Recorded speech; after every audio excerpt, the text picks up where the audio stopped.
मित्रों नमस्कार, मैं सुरेश कुमार अरोड़ा, इंश्योरेंस एडवाइज़र आज आपसे आउटगो मैनेजमेंट के ऊपर कुछ चर्चा करना चाहता हूं। सर्वप्रथम मैं एपीआरटी बोर्ड ने जिन्होंने मुझे मौका दिया आपसे चर्चा करने के लिए, मैं उनका बहुत तहे दिल से आभारी हूं। और आज मित्रों, आपने अपने जीवन में मैनेजमेंट के बारे में बहुत कुछ सुना होगा। कई प्रकार के मैनेजमेंट के बारे में सुना होगा, जैसे HR management, health management, material management, marketing management, financial management, etcetera etcetera etcetera. But outgo management इतना कॉमनली सुना नहीं जाता। और साथ साथ हम इस आउटगो मैनेजमेंट को अपनी रोजमर्रा की जिंदगी में कर रहे हैं। रोजमर्रा की जिंदगी में हम इसको कर रहे हैं और हमें मालूम नहीं है। मित्रों, हम सभी जिस भी काम में कर रहे हैं अपने जीवन में, चाहे वो सर्विस कर रहे हैं, चाहे वो प्रोफेशन में है, चाहे बिजनेस कर रहे हैं, हर उससे हम एक इनकम क्रिएट कर रहे हैं। और इनकम क्रिएट करके हम अपने परिवार की आवश्यकताओं को पूरा करने के लिए और जीवन में अपने जीवन स्तर को आगे बढ़ाने के लिए इसका प्रयोग करते हैं। और साथ साथ हम अपने इनकम को कुछ निवेश भी करते हैं, ताकि हमारी ग्रोथ हो सके। दोस्तों, आउटगो मैनेजमेंट तो फिर क्या चीज है? आउटगो मैनेजमेंट को जानने से पहले हमें ये जानने से पहले आउटगो मैनेजमेंट का हमें उद्देश्य तो जानना चाहिए कि भाई क्यों करना है, इससे हमें क्या लाभ मिलेगा। आउटगो मैनेजमेंट एक मनी मैनेजमेंट का एक महत्वपूर्ण फार्मूला है, और जिसके तहत हम अगर इस आउटगो मैनेजमेंट को करते हैं सही ढंग से, तो हम अपने जीवन में, अपने वर्तमान और भविष्य में जो हमारी आवश्यकताएं हैं उसको हम अच्छे ढंग से निभा पाएं, और अपने जीवन की यात्रा को शुरू से लेके आखिरी मोमेंट तक हम जो है ना उसको अच्छे से चला पाएं। यही आउटगो मैनेजमेंट का उद्देश्य है। अतः इनकम मैनेजमेंट में तो हम फोकस करते हैं, इनकम को बढ़ाने के लिए फोकस करते हैं, परंतु अगर हम आउटगो मैनेजमेंट पे भी फोकस करेंगे तो हमारा जितनी भी इनकम रहे हमारे जीवन में, चाहे हमारी इनकम 10,000 रहे, चाहे 50,000 रहे, चाहे 1 लाख रुपए रहे, या 10 लाख रुपए महीने में रहे, तो हमारा जीवन अच्छे से चल सकता है। ये तभी पॉसिबल है जब हमारे खर्चे, हमारा आउटगो मैनेजमेंट हमारे कंट्रोल में रहे, हम सीमा में रहे, हमारे कंट्रोल में रहे, और चाहे हमारा इनकम का फ्लो कम भी हो जाए, फिर भी हमें कोई चिंता, कम है या ज़्यादा है, हमें कोई चिंता करने की जरूरत नहीं है। दोस्तों, आज की डेट के अंदर हम चाहें तो ये काम हो सकता है, अगर नहीं चाहेंगे तो नहीं हो पाएगा। दोस्तों, आउटगो मैनेजमेंट को करने के लिए हमें कुछ आधारभूत बातों का ध्यान रखना चाहिए। पहला, कि हमें आउटगो मैनेजमेंट करते हुए, अपना खर्चा करते हुए, हमें ये देखना है कि हम एसेंशियल्स के ऊपर हमारा फोकस होना चाहिए। जो हमारे जीवन के लिए आवश्यकताएं हैं, जैसे हमारे रोजमर्रा के लिए आवश्यकता है हमारा रोटी, कपड़ा, मकान, बिजली का बिल, पानी का बिल, गाड़ी का खर्चा, ड्राइवर का खर्चा, टैक्सेस, एसेट्रा एसेट्रा एसेट्रा, रोज के खर्चे को ये एसेंशियल हम अवॉइड नहीं कर सकते और ना हमें अवॉइड करना चाहिए, परंतु कुछ खर्चे हमारे जीवन में इस तरह से भी हम आते हैं कि जो इमेज रिलेटेड होते हैं।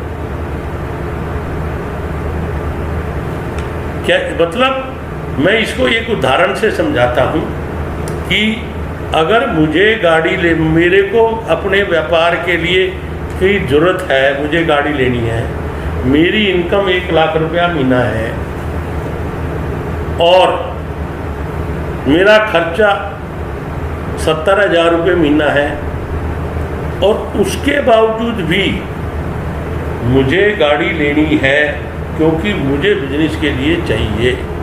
अब मेरे पास गाड़ी लेने के लिए मात्र 2 लाख रुपया है। अब दोस्तों मेरे पास कई ऑप्शन हैं। मैं मारुति के शोरूम में जाता हूँ, देखता हूँ गाड़ी मेरे को 3 लाख की मिल रही है, वैगनार है 3 लाख की मिल रही है, 2 लाख मेरी जेब में है, मैंने 1 लाख रुपए का लोन ले सकता हूँ, 5 साल की लेके 2,000 रुपये महीने की EMI दे के मैं गाड़ी ले सकता हूँ। परंतु मैंने चर्चा अपने मित्र से की, मेरा मित्र कहता है यार क्या यार तू वैगनार की बात करता है, मेरे पास होंडा सिटी है, देख तेरे पड़ोसी के पास भी होंडा सिटी है, अरे इतनी बढ़िया गाड़ी है, इतनी अच्छी परफॉर्मेंस है और बैठता हुआ आदमी जचेगा यार तू होंडा सिटी ले। अरे क्या 10, 15, 20 हज़ार रुपये की महीने की किस्त आएगी, लाख रुपए तो कमाता है यार, तो बढ़ सकता है आराम से, तो ठीक है। अब दोस्तों 10 लाख रुपए की होंडा सिटी गाड़ी आ रही है, 2 लाख मेरे पास है, तो 8 लाख रुपए मुझे लोन लेना पड़ेगा। अब 8 लाख रुपए मैं लोन लेता हूँ तो 16,000 की किस्त भी महीने की डालनी पड़ेगी। अब दोस्तों गाड़ी 4 लाख 3 लाख में भी लोन लेना है और 10 लाख रुपए की गाड़ी में भी लोन लेना है और 10 लाख में 8 लाख लोन लेना है, इधर 1 लाख लोन लेना है, इधर 2,000 EMI है, इधर 16,000 EMI है, तो 14,000 रुपये तो हम एक्स्ट्रा दे रहे हैं। तो दोस्तों वो गाड़ी जैसे ही लेंगे डेप्रिसिएशन भी स्टार्ट हो जाएगी, हम एसेट नहीं ले रहे, वो हमारा खर्चा है वो। तो दोस्तों अगर हमारे को जेब में 10 लाख रुपया है तो मैं होंडा सिटी की सोचूं ना, मेरी जेब में ही 2 लाख है तो काहे की सोच रहा हूँ होंडा सिटी, कोई कुछ भी बोलता रहे, मैं वो जो एक्स्ट्रा 14,000 रुपये दूंगा, अगर उस 14,000 रुपये में से 10,000 रुपये मैं एक प्लान में, एक योजना में अगर इन्वेस्टमेंट करता हूँ रेगुलर, तो मैं अपने फैमिली के लिए, अपने लिए एक 50 लाख रुपए की एसेट क्रिएट कर सकता हूँ और आने वाले समय में जब मेरे जीवन में बड़े एक्सपेंसेस आएंगे, वो मेरा बचाया हुआ पैसा उसको निभाने के लिए मुझे काम आएगा। This is out management. ये चीज़ हमें अपने जीवन में मैनेजमेंट करनी है।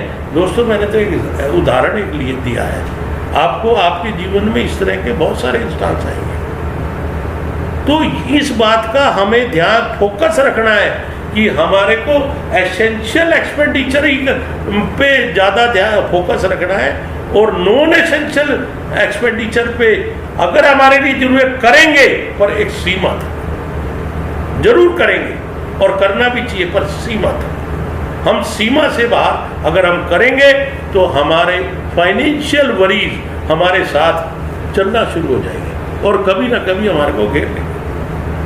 दूसरा दोस्तों, हमारे को अपने जीवन में प्रेजेंट पे रिस्क लेना चाहिए या फ्यूचर पे?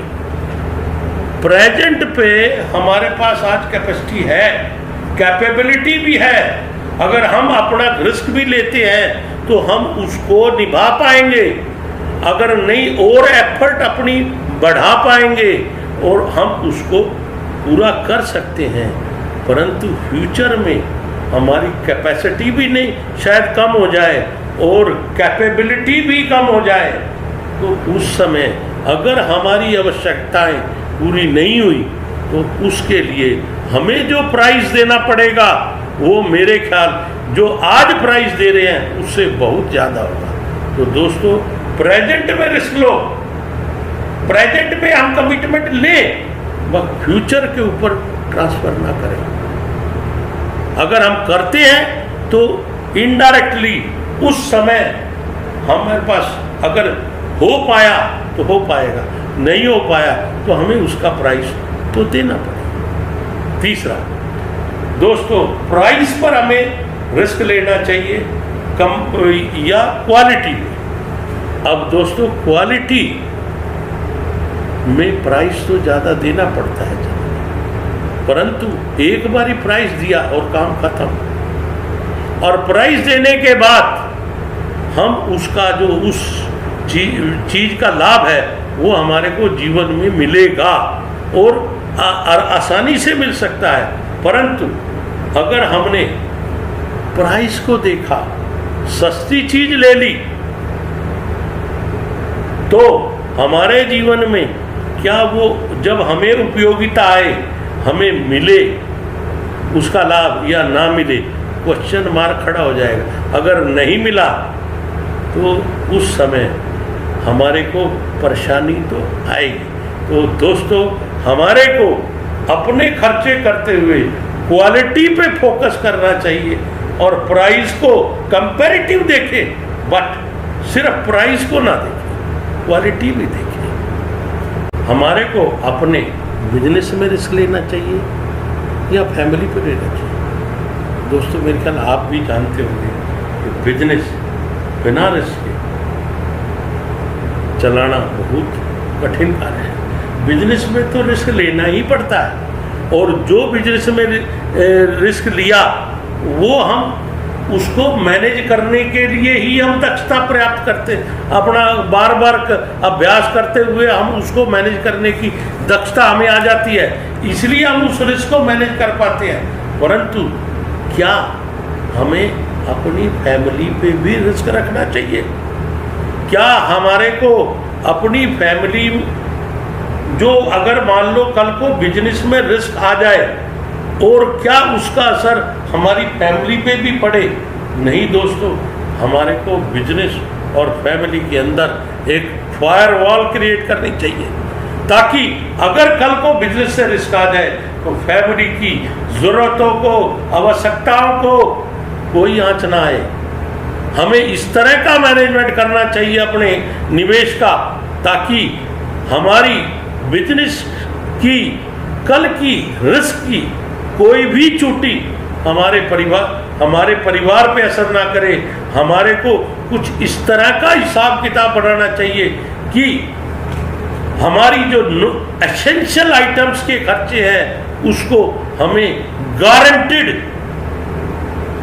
पैसिव इनकम से पूरा करने का प्रयास करना चाहिए। अगर इस तरह से इन बातों का हम अपने जीवन में दोस्तों ख्याल रखेंगे तो मैं निश्चित रूप से कह सकता हूं कि हम अपने जीवन में फाइनेंशियल वरीज को कम कर पाएंगे और हमारे अपने जीवन से फाइनेंशियल वरीज को दूर रख पाएंगे दोस्तों, और अपने जीवन को व अपने परिवार के जीवन को हम खुशी से चला पाएंगे। एक और बहुत इम्पोर्टेंट बात मैं आपसे करना चाहता हूँ दोस्तों, कई लोगों से पूछता हूँ, बात करता हूँ, कहते हैं भाई साहब खर्चे इतने, बचत तो होती नहीं।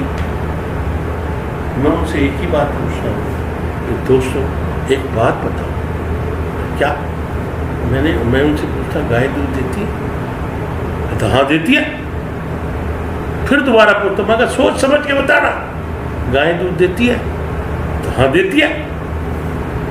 मैं फिर आपको बोल रहा हूँ, आप सोच समझ के बताना, गाय दूध देती है? कहता है भाई साहब कि पगले हो गए हो क्या?